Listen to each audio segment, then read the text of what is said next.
Hello guys, how are you? Como é que vocês estão? I hope you're great. Espero que estejam muito bem.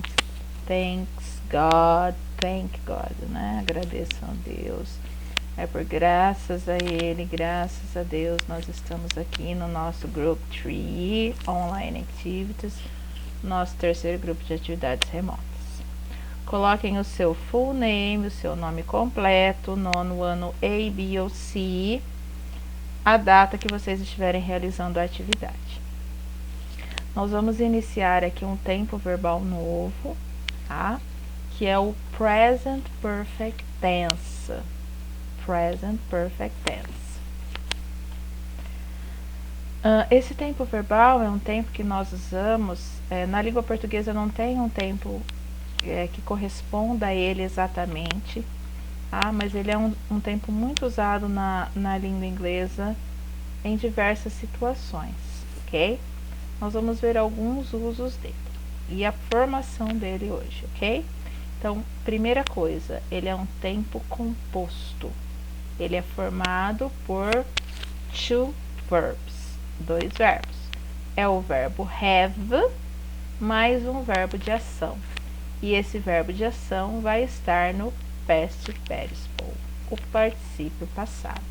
Então, para eu formar a frase, eu vou precisar de um sujeito, uma pessoa, o verbo have, mais o past participle, tá? O particípio passado, que vocês vão ver, eu vou mandar para vocês. É uma forma verbal que se encontra numa tabela de verbos que eu vou mandar para vocês, que podem ser regulares ou irregulares. Então, vocês têm aqui, ó, present perfect. It's different. No simple past. Não é passado simples, tá? Falaremos sempre sobre uma ação no passado que teve fim. Então, sempre que eu falo no passado, essa ação teve um fim. Ó, o reloginho aqui, ó. Ela começou e acabou.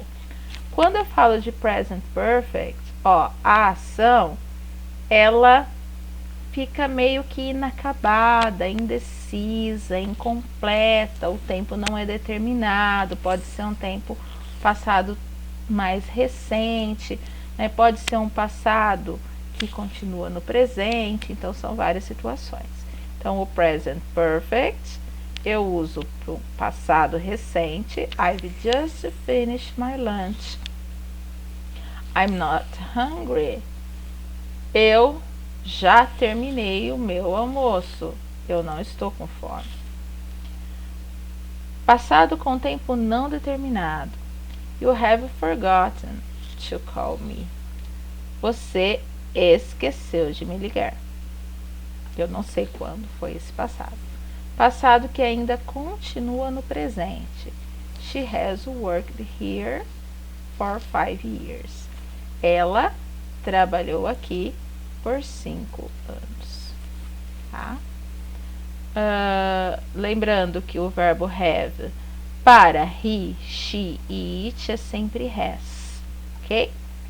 Então, aqui vocês têm, ó, mais uma explicaçãozinha. Essas anotações vocês podem fazer no caderno, tá? We form the present perfect tense with have ou has plus past participle, ok? Então, ó, os pronomes, ou pode ser nome de pessoa, mais o have ou has, mais o verbo na terceira coluna da lista de verbos irregulares. Então, I have eaten an apple. Eu comi uma maçã. He has eaten an apple. Ele comeu uma maçã. Ok? Então, para I, you, we e they, eu vou usar o have, mais o verbo no particípio passado. We have done the exercises, na forma afirmativa. Então, ele fez os exercícios. Na negativa, haven't ou have not.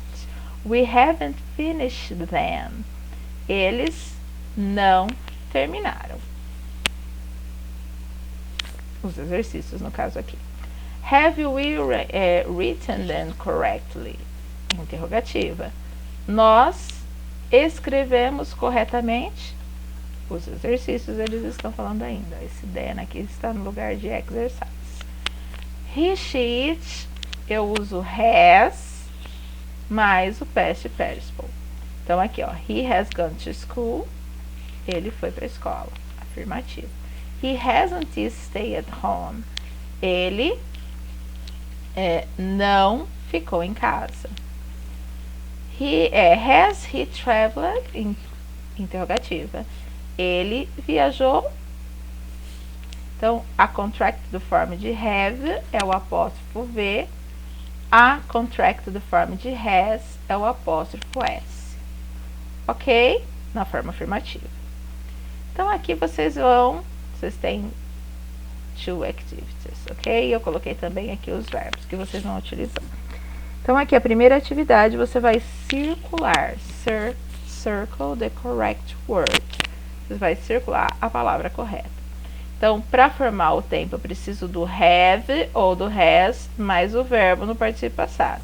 Então, aqui você vai circular o has ou have. Micaela é ela. É has ou é have? Então, Micaela é she e para she é o has ou have. Have you tied your mom?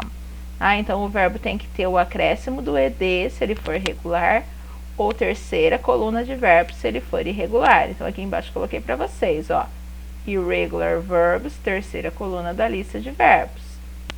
E regular verbs, acréscimo do ed. Ok? Então, esses são os verbos das frases. Então, vocês têm aqui, ó. Paul, have or has written you a text message? Você vai circular, Paul é ele. They hasn't or haven't? They have. Então, hasn't or haven't, negativa. My father has, buy or bought? Então, o verbo buy é o verbo comprar, o particípio passado dele é o bought. A gente vai olhar lá na lista, vocês vão ver que ele está na terceira coluna dela. My sister have or has watched a lot of TV? Então, my sister é ela. Para ela eu uso have ou has. I have given or gave a new MP3 player to my brother. Gave e given são formas do verbo give, que é o verbo dar. Um está no particípio passado e o outro está no passado. O passado é a segunda coluna de verbos. O particípio passado é a terceira coluna de verbos. Então, aqui você vai circular qual dos dois? Has he ever used or used a DVD player? Então, quando eu faço pergunta, o has vem aqui na frente, mas aqui eu tenho que usar o verbo. Se ele é regular, ele precisa de ed, ok? My mother has just missing or missed the bus. Particípio passado do verbo regular precisa de ed. Have or has you ever walked in the snow? Você já caminhou na neve? Pergunta. Para you é have ou has? Attention. Esse exercício aqui vocês vão voltar aqui que vocês encontram as respostas.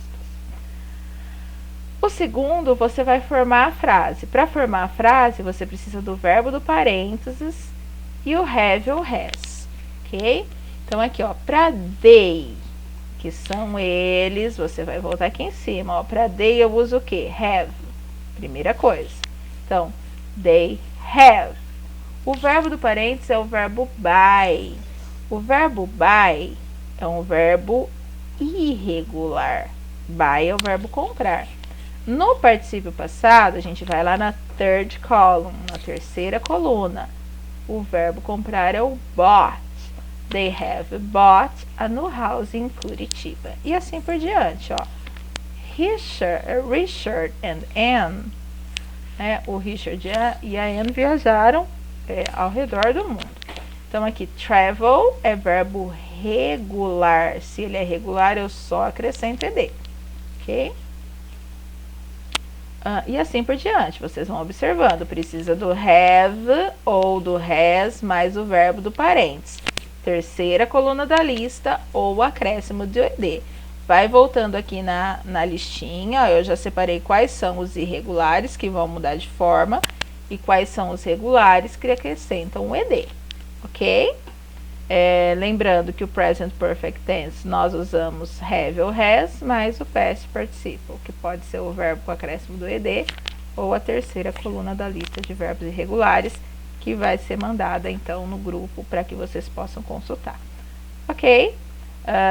Vamos procurar fazer um exercício por dia, né? Nessa aula vocês podem fazer só o exercício 1 e na próxima aula a gente tira mais dúvidas fazendo o exercício 2.